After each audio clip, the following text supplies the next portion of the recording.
Hi ಎಲ್ರಿಗೂ ನಮಸ್ಕಾರ. ಹೇಗಿದ್ದೀರಾ? ವೆಲ್ಕಮ್ ಬ್ಯಾಕ್ ಟು ದೀಪಾಸ್ ಕನಸು ಯೂಟ್ಯೂಬ್ ಚಾನೆಲ್. ನಾನು ನಿಮ್ಮ ದೀಪಾ. ತುಂಬಾ ಜನ ಕೇಳ್ತಾ ಇದ್ದೀರಾ ಅಲ್ವಾ, ಈ ಪಂಚಲೋಹ ಎಲ್ಲಿ ಸಿಗತ್ತೆ, ಹೇಗೆ ನಾವು ಆರ್ಡರ್ ಮಾಡ್ಕೋಬೇಕು ಮೇಡಮ್, ಯಾವ್ದಾದ್ರು ಒಂದು ಒಳ್ಳೆ ಶಾಪ್ ಇದ್ರೆ ತಿಳಿಸಿ ಅಂತ. ಖಂಡಿತ ನಾನು ತುಂಬಾ ಕಡೆ ಕೇಳ್ದೀನಿ, ಬಟ್ ಯಾರು ನನಗೆ ಲೈಫ್ ಟೈಮ್ ಗ್ಯಾರಂಟಿ ಕೊಡ್ತಾ ಇಲ್ಲ. ಅಂದ್ರೆ ಒಂದೇ ಪಾಲಿಶ್ ಅಲ್ಲಿ ಇರೋದನ್ನ ಹೇಳ್ತಾ ಇದ್ದಾರೆ, ಇಲ್ಲ ಬೇರೆ ತರದೇ ಹೇಳ್ತಾ ಇದ್ದಾರೆ. ಸೊ ಅದಕ್ಕೆ ಸ್ವಲ್ಪ ವೇಟ್ ಮಾಡಿ, ಒಂದ್ 2-3 ಶಾಪ್ ಹತ್ರ ವಿಚಾರಿಸಿದೀನಿ. ಅವ್ರು ಹೇಳಿದ್ರು ನನ್ಗೆ 1 ತಿಂಗಳು ಟೈಮ್ ಕೊಡಿ, ನಾನು ನಿಮ್ಗೆ ಹೇಳ್ತೀನಿ, ಅದೇ ತರದ್ದು ರೆಡಿ ಮಾಡಿ ನಾನು ನಿಮ್ಗೆ ತೋರಿಸ್ತೀನಿ ಲೈಫ್ ಟೈಮ್ ಯೂಸ್ ಮಾಡುವಂಗಿದ್ದು, ಆಮೇಲೆ ನೀವು ವಿಡಿಯೋ ಮಾಡಿ ಅಂತ ಸಜೆಸ್ಟ್ ಮಾಡಿದ್ರು. ಸೊ ಹಾಗಾಗಿ ನಾನ್ ಸುಮ್ನೆ ಹೋಗಿ ಅಲ್ಲಿ ವಿಡಿಯೋ ಮಾಡ್ಕೊಂಡು ನಿಮ್ಗೆ ತೋರಿಸಿ ಅದಾದ್ಮೇಲೆ ಪಂಚಲೋಹನೇ ಅಲ್ದೆ ಕಲ್ಲರ್ ಹೋದ್ರೆ ಮತ್ತೆ ನೀವು ನನ್ ಮೇಲೆ ಇಟ್ಟಿರುವ ಹೋಪ್ ಅನ್ನ ಕಳ್ಕೊಳಕ್ಕೆ ನಂಗೆ ಇಷ್ಟ ಇಲ್ಲ ಫ್ರೆಂಡ್ಸ್. ಹಾಗಾಗಿ ನಾನು ವಿಡಿಯೋ ಮಾಡಿಲ್ಲ. ತುಂಬಾ ಮೆಸೇಜಸ್ ಬರ್ತಾ ಇತ್ತು ನನ್ಗೆ. ಆ ಮೆಸೇಜಸ್ ಅಲ್ಲಿ ರಿಪ್ಲೈ ಕೊಟ್ಟು ಸಾಕಾಗತ್ತೆ. ಮತ್ತೆ ಮೆಸೇಜ್ ಒಳಗಡೆ ಮೆಸೇಜ್ ಆಗ್ತೀರಾ.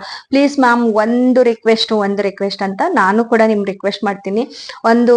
ಒಂದ್ ತಿಂಗಳು ಅಥವಾ 2 ಮಂತ್ಗೆ ಕರೆಕ್ಟ್ ಆಗಿರುವ ಒಂದು ಶಾಪ್ ಮತ್ತೆ ಅಲ್ಲಿನ ಅಡ್ರೆಸ್, ಕಂಪ್ಲೀಟ್ ಡೀಟೇಲ್ಸ್, ಮತ್ತೆ ಅವರು ಲೈಫ್ ಟೈಮ್ ಯೂಸ್ ಮಾಡೋ ಹಾಗೆ ನಮ್ಗೆ ಒಂದು ಪರ್ಮಿಷನ್ ಕೊಡ್ಬೇಕು. ಇದನ್ನ ತಗೊಂಡ್ ಹೋಗಿ ನೀವು ಲೈಫ್ ಟೈಮ್ ಯೂಸ್ ಮಾಡ್ಬೋದು ಅಂತ ಹೇಳಿದಾಗ ನಮ್ಗೆ ಒಂದು ಹೋಪ್ ಇರತ್ತೆ, ಹೋಗಿ ತಗೊಳ್ಬಹುದು, ನಾವು ಪರ್ಚೇಸ್ ಮಾಡ್ಬೋದು. ಇವಾಗ ಶಾಪ್ ಅವರೇ ನಮ್ಗೆ ಗ್ಯಾರಂಟಿ ಕೊಡ್ತಾ ಇಲ್ಲ ಅಂತ ಹೇಳಿದ್ರ ಮೇಲೆ ನಾನ್ ನಿಮ್ಗೆ ಹೇಗ್ ವಿಡಿಯೋ ಮಾಡಿ ಹೇಳಿ ಅಲ್ವಾ?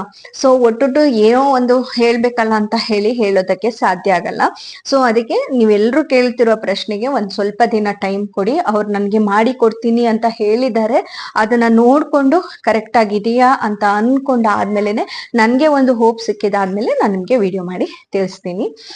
ಹಾಗೆ ಒಂದು ನೆಲ್ಲಿಕಾಯಿ ಉಪ್ಪಿನಕಾಯಿ ಹಾಕಿದ್ದೀನಿ, ಅದ್ರ ಬಗ್ಗೆನೂ ಕೂಡ ತುಂಬಾ ಕಮೆಂಟ್ಸ್ ಇತ್ತು. ಸೊ ಅಲ್ಲಿ ನಾನು ಹೇಳುವಾಗ ಸ್ವಲ್ಪ ಮಿಸ್ಟೇಕ್ ಆಗಿ ಹೇಳಿದ್ದೀನಿ, ಕ್ಷಮಿಸಿ. ಓಕೆ, ಬಟ್ ಅಳತೆ ಹೇಳ್ಬೇಕಾದ್ರೆ ಒಂದ್ ಸ್ವಲ್ಪ ಮಿಸ್ಟೇಕ್ ಆಯ್ತು. ಬಟ್ ಟೆಸ್ಟ್ ಕೊಟ್ಟಿದ್ದೀನಿ ನಾನು, ಇಂತಿಷ್ಟು ಅಳತೆಗೆ ಹೀಗೀಗ್ ಹಾಕ್ಬೇಕು ಅಂತ ಕಂಪ್ಲೀಟ್ ಆಗಿ ಒಂದು ಟೆಸ್ಟ್ ಕೊಟ್ಟಿದ್ದೀನಿ.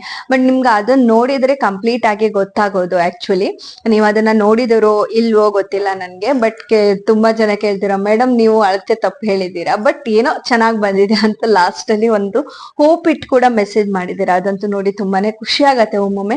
ಓಕೆ, ಎಲ್ಲೋ ಒಂದ್ ಕಡೆ ನೋಡಿ ನನ್ ತಪ್ಪುನು ಕೂಡ ಫೈಂಡ್ ಔಟ್ ಮಾಡಿ ಈ ತರ ಮಾಡಿದೀರಾ ಮೇಡಮ್, ಅದನ್ನ ಸರಿ ಮಾಡ್ಕೊಳ್ಳಿ ಅಂತ ತಿದ್ದುತ್ತಾ ಇದೀರಲ್ವಾ, ಅದನ್ನು ಕೂಡ ತುಂಬಾನೇ ಖುಷಿ ಆಯ್ತು ಫ್ರೆಂಡ್ಸ್. ಇದೇ ರೀತಿ ನಿಮ್ ಸಪೋರ್ಟ್ ಇರ್ಲಿ. ಎಲ್ಲಿ ತಪ್ಪು ಮಾಡ್ತಿದೀನಿ ಅಲ್ಲಿ ತಿದ್ದಿ ಹೇಳೋದನ್ನು ಕೂಡ ನೀವು ಕಮೆಂಟ್ ಮೂಲಕ ತಿಳಿಸಿ ಅಂತ ಹೇಳ್ತಾ, ಬರೀ ಹೊಗಳಿಕೆ ಅಷ್ಟೇ ಅಲ್ಲ, ನಮ್ಮಲ್ಲಿ ತುಂಬಾ ತಪ್ಪುಗಳಾಗತ್ತೆ. ಮಾಡುವಾಗ ಕರೆಕ್ಟ್ ಆಗೇ ಮಾಡಿರ್ತೀವಿ, ಹೇಳುವಾಗ ತಪ್ಪಾಗಿರತ್ತೆ. ಏನೋ ಒಂದು ಆತುರದಲ್ಲಿ ಹೇಳಿರ್ತೀವಿ. ಕ್ಯಾಮರಾ ಮೊದಲ ಟೈಮ್ ಎಲ್ಲ ಫೇಸ್ ಮಾಡ್ತಾ ಇರ್ತೀವಿ. ಕ್ಯಾಮರಾದಲ್ಲಿ ಕೂತ್ಕೊಂಡು ಮಾತಾಡಕ್ಕೆ ಮೈಂಡ್ ಅಲ್ಲಿ ಇರತ್ತೆ, ಕ್ಯಾಮರಾದಲ್ಲಿ ಕೂತ್ಕೊಂಡು ಎದುರುಗಡೆ ಮಾತಾಡುವಾಗ ಎಲ್ಲ ತಪ್ಪಿ ಎಲ್ಲೆಲ್ಲೋ ಹೋಗ್ಬಿಡತ್ತೆ. ಸೊ ಹಾಗಾಗಿ ಸ್ವಲ್ಪ ಮಿಸ್ಟೇಕ್ ಮಾಡ್ತಾ ಇದ್ದೆ ಮೊದ್ಲು. ಬಟ್ ಅದಕ್ಕೆ ನಾನು ಟೆಸ್ಟ್ ಕೊಟ್ಬಿಡ್ತೀನಿ. ಯಾಕಂದ್ರೆ ಏನೇ ಒಂದು ಹಾಕಿದ್ರೆ ನಿಮ್ಗೆ ಟೆಸ್ಟ್ ಅಲ್ಲಿ ಕರೆಕ್ಟ್ ಆದ ಅಳ್ತಾ ಇರತ್ತೆ. ನಾನು ಏನ್ ಮಾಡಿರ್ತೀನಿ ಅದು ಟೆಸ್ಟ್ ಮೂಲಕ ಕೊಡ್ತೀನಲ್ವಾ, ಅವಾಗ ನೀವು ಹೇಳದ್ ತಪ್ಪಿದ್ರು ಕೂಡ ಟೆಸ್ಟ್ ಮೂಲಕ ನೀವು ಮಾಡ್ಕೊಂಡ್ರೆ ಕರೆಕ್ಟ್ ಆಗಿ ಬರುತ್ತೆ. ಅದು ಒಂದು ವಿಡಿಯೋ ಸ್ವಲ್ಪ ತಪ್ಪಾಯ್ತು ಅಂತ ಅನ್ಸುತ್ತೆ. ಬಟ್ ಅದೇ ತುಂಬಾ ಓಡ್ತಾ ಇರೋದು, ತುಂಬಾ ರನ್ನಿಂಗ್ ಇರೋದು. ಬಟ್ ತುಂಬಾ ಜನ ಖುಷಿ ಪಟ್ಟಿದ್ದೀರಾ, ಚೆನ್ನಾಗ್ ಬಂತು ಮೇಡಮ್ ನೀವ್ ಹೇಳದ್ ಅಳ್ತಿಲ್ಲ ಅಂತ. ತುಂಬಾ ಥ್ಯಾಂಕ್ಸ್ ಎಲ್ರಿಗೂ. ಇದೇ ತರ ಸಪೋರ್ಟ್ ಮಾಡಿ ಅಂತ ಹೇಳ್ತಾ ಇವತ್ತಿನ ವಿಡಿಯೋನ ಇಲ್ಲಿಗೆ ಮುಗಿಸ್ತಾ ಇದ್ದೀನಿ. ತುಂಬು ಹೃದಯದ ಧನ್ಯವಾದಗಳು. ಹಾಗೆ ಎಲ್ರು ಕೂಡ ವಿಡಿಯೋಗೆ ಒಂದು ಲೈಕ್ ಮಾಡೋದನ್ನ ಕೂಡ ಪ್ರತಿ ಸಲ ಮರಿತೀರಾ. ಪ್ಲೀಸ್ ವಿಡಿಯೋ ನೋಡಿದವರು ನಿಮ್ಗೆ ವಿಡಿಯೋ ಇಷ್ಟ ಆಯ್ತಂದ್ರೆ ಖಂಡಿತ ಒಂದು ಲೈಕ್ ಮಾಡಿ, ಜೊತೆಗೆ ಒಂದು ಅಲ್ಲೇ ಪಕ್ಕದಲ್ಲೇ ನಿಮ್ಗೆ ಹೈಪ್ ಇರುತ್ತೆ, ಹೈಪ್ ಕೂಡ ಮಾಡ್ಬೋದು. ಇದೆಲ್ಲ ಮಾಡೋದ್ರಿಂದ ನಿಮ್ಗೆ ಏನ್ ಯೂಸ್ ಮೇಡಮ್ ಅಂತ ಕೇಳಿದ್ರೆ, ನಮ್ಗೆ ವಿಡಿಯೋ ಮಾಡಿದಕ್ಕೆ ನಾವು ತಿಳ್ಕೊಂಡು ನಿಮ್ಗೆ ಇನ್ಫಾರ್ಮೇಶನ್ ತಿಳಿಸ್ತೀವಲ್ಲ, ಅದಕ್ಕೆ ಒಂದು ಸಿಗುವ ಒಂದು ಖುಷಿ ಇರತ್ತೆ ನಮ್ಗೆ. ಇಷ್ಟು ಜನ ಇಷ್ಟಪಟ್ಟಿದ್ದಾರೆ, ಲೈಕ್ ಮಾಡಿದ್ದಾರೆ, ಹೈಪ್ ಮಾಡಿದ್ದಾರೆ, ಇನ್ನೇನಾದ್ರು ಮಾಡೋಣ ಅಂತ ಒಂದು ಮೋಟಿವೇಶನ್ ಆಗತ್ತೆ ಅಷ್ಟೇ. ಮೋಟಿವೇಟ್ ಆದಾಗ ಇನ್ನಷ್ಟು ಒಳ್ಳೊಳ್ಳೆ ವಿಡಿಯೋಸ್ ಅನ್ನ ನಮ್ ಮಾಡಕ್ಕೆ ಒಂಥರ ನೀವು ಪುಷಪ್ ಮಾಡ್ದಂಗ ಆಗತ್ತೆ. ಹಾಗಾಗಿ ಲೈಕ್ ಮಾಡೋದ್ರಿಂದ ಒಂದ್ 4 ಜನಿಗೆ ಅದು ಕಾಣಿಸುತ್ತೆ, ಚೆನ್ನಾಗಿದೆ ಅಂತ ಅನ್ಕೊಳ್ತಾರೆ. ಬಟ್ ನಿಮ್ಗೆ ಇಷ್ಟ ಆದ್ರೆ ಅಷ್ಟೇ ಖಂಡಿತ ಲೈಕ್ ಮಾಡಿ. ಹಾಗೆ ನಿಮ್ಗೆ ತುಂಬಾ ಇಷ್ಟ ಆದ್ರೆ ಎಲ್ಲರ ಜೊತೆ ಶೇರ್ ಮಾಡ್ಕೊಳ್ಳಿ. ಯಾವ್ದಾದ್ರು ಯೂಸ್ಫುಲ್ ಅಂತ ಅನ್ಸಿದ್ರೆ ಶೇರ್ ಕೂಡ ಮಾಡಿ, ಹೈಪ್ ಕೂಡ ಮಾಡಿ ಅಂತ ಹೇಳ್ತಾ ಇವತ್ತಿನ ವಿಡಿಯೋನ ಇಲ್ಲಿಗೆ ಮುಗಿಸ್ತಾ ಇದ್ದೀನಿ. ಧನ್ಯವಾದಗಳು.